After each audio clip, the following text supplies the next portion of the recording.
In Russia, children will be sent to patriotic camps and taught to shoot and fly UAVs. Here's a summary of the article. Quote, teenagers aged 14 to 17 will receive fire, tactical, and engineering training, learn the basics of tactical medicine, as well as the organization of communication and piloting of UAVs. Pupils will meet with veterans of the Great Patriotic War and Special Military Operation, famous sportsmen, and they will also study the history of Russia based on the examples of feats of Soviet and Russian soldiers and officers, military and civilian volunteers.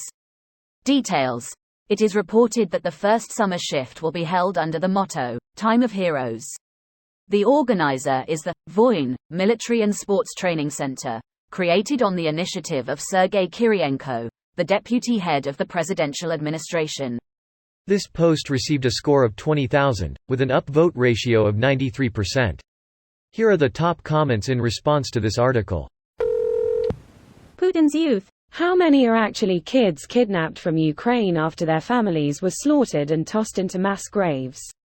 Everyone knew the kidnapped children would be indoctrinated into pro-Russian ideology, and some even guessed that those old enough to know they were Ukrainian would be taught that Ukraine was occupied by Nazis, that Russia rescued them, and that they may be used in the future as a base of people that want Russia to invade Ukraine. How many guessed that Putin would train them and send them back so soon rather than have them start families and indoctrinate them into believing that they, as Russians, have a birthright to Ukraine? They seem to transport 500 children at once in a convoy to a different concentration camp. And #X200B. Wikipedia says 16,000 to 307,000, and #X200B. This investigator says 700,000 children. That number is so crazy, because missing people could be deported, sold into slavery, or are dead. There's no way to verify how many camps there are.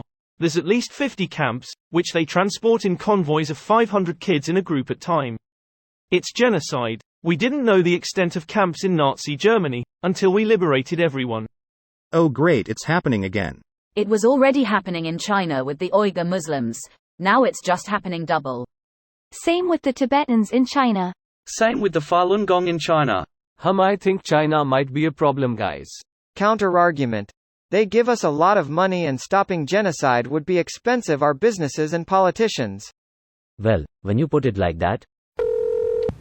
Cool. So they'll train a generation on small-scale military tactics and weapons while they drain their military-industrial complex of the talent needed to equip and organize large-scale forces. Can't think of a better way to create the opportunity and forces required for a revolution in a decade or so. Or if not that, then just a mess of warlords and militias that just destroy everything. Either way, great plan. This not only sets the stage for future internal upheaval, but also for international paramilitary and terrorist activity. They'll be faced with an unsatisfying domestic situation, with regard to economic outlook as well as political stability and crime, trained in military tactics, and probably pissed off at the international world order, the definition of which varies by the individual. Perfect concoction for a future paramilitary, mercenary, terrorist. Truly they are cutting off their nose to spite their face. This video was automatically created by Reddit to speech. The article and comments in this video were selected from Reddit according to their upvotes, and any paraphrasing was performed by smmry.com, without any human intervention.